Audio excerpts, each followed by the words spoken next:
Voici un exercice fondamental pour bien comprendre comment fonctionne une formule de récurrence, c'est-à-dire pour définir une suite par une formule de récurrence.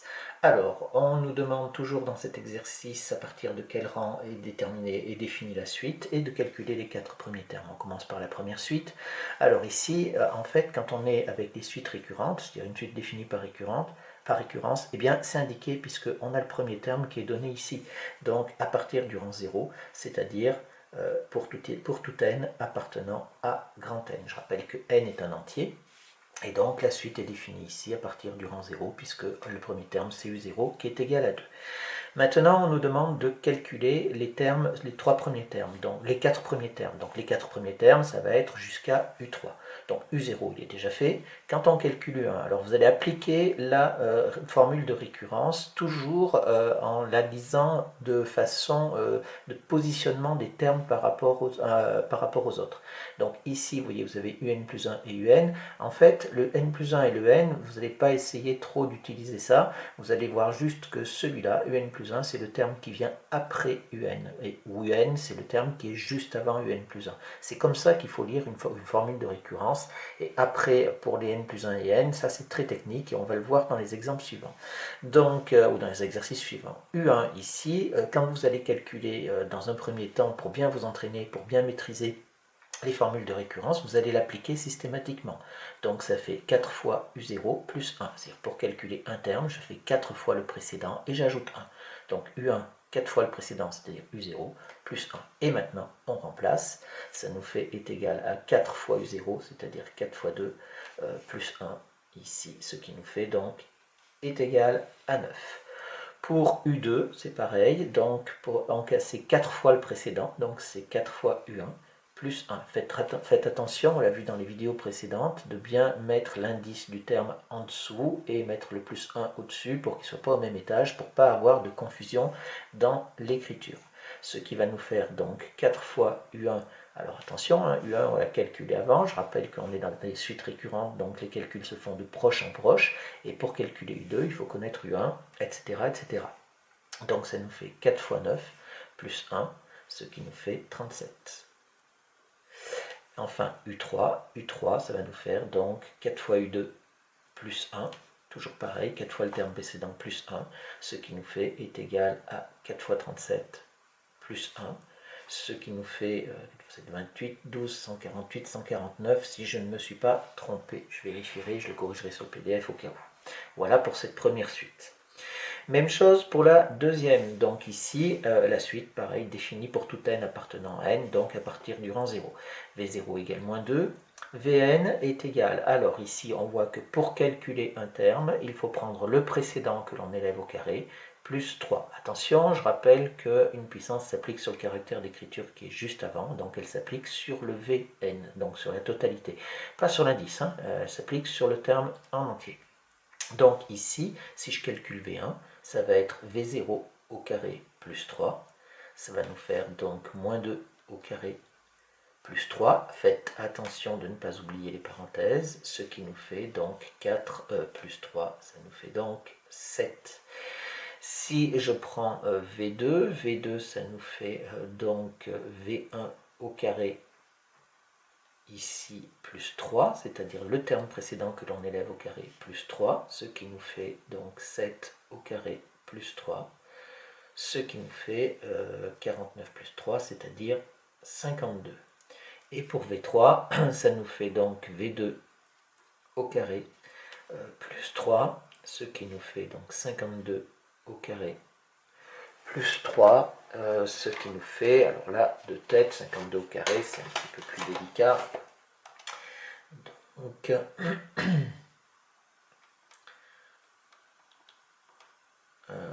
là, 52 au carré, ça nous fait 2704 plus 3, ça nous fait donc 2707.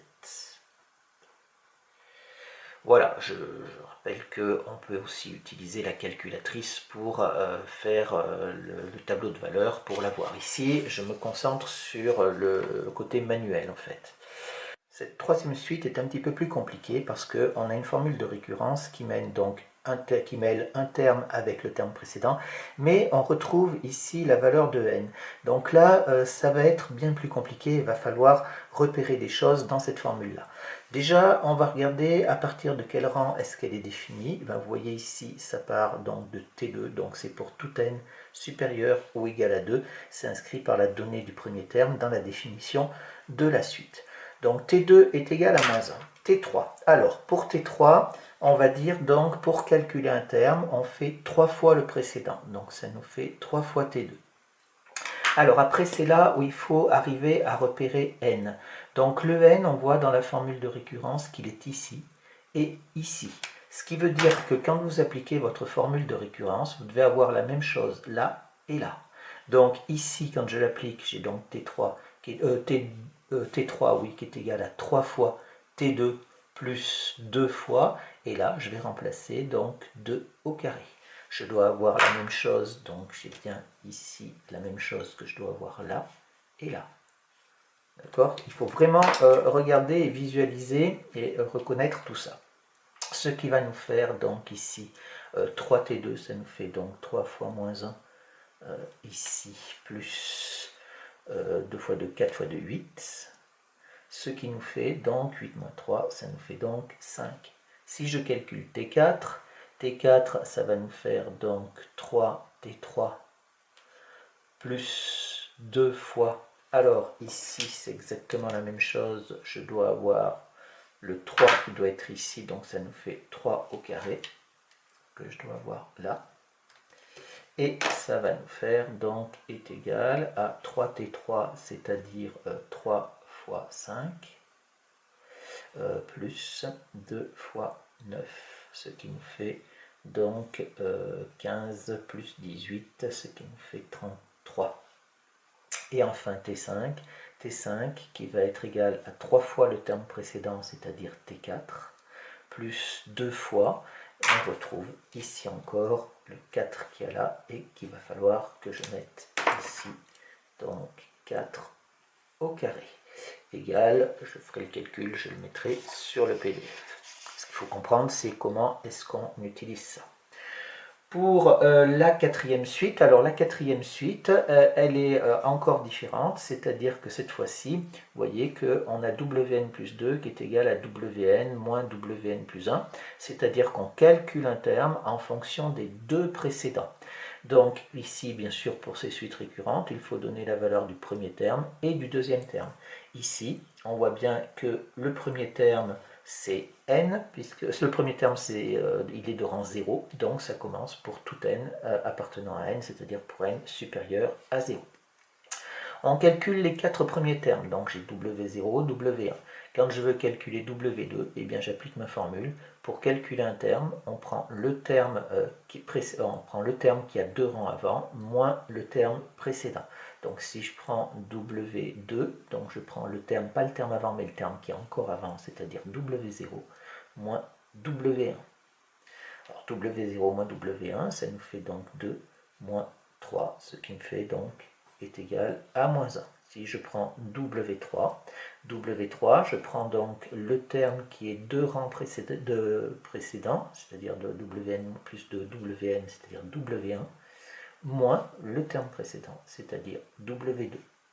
Ce qui nous fait donc W1, on avait dit que c'est 3, moins W2, c'est-à-dire moins 1, ce qui nous fait est égal à 4. Allez, j'en fais un autre, il n'est pas demandé, mais je le fais aussi.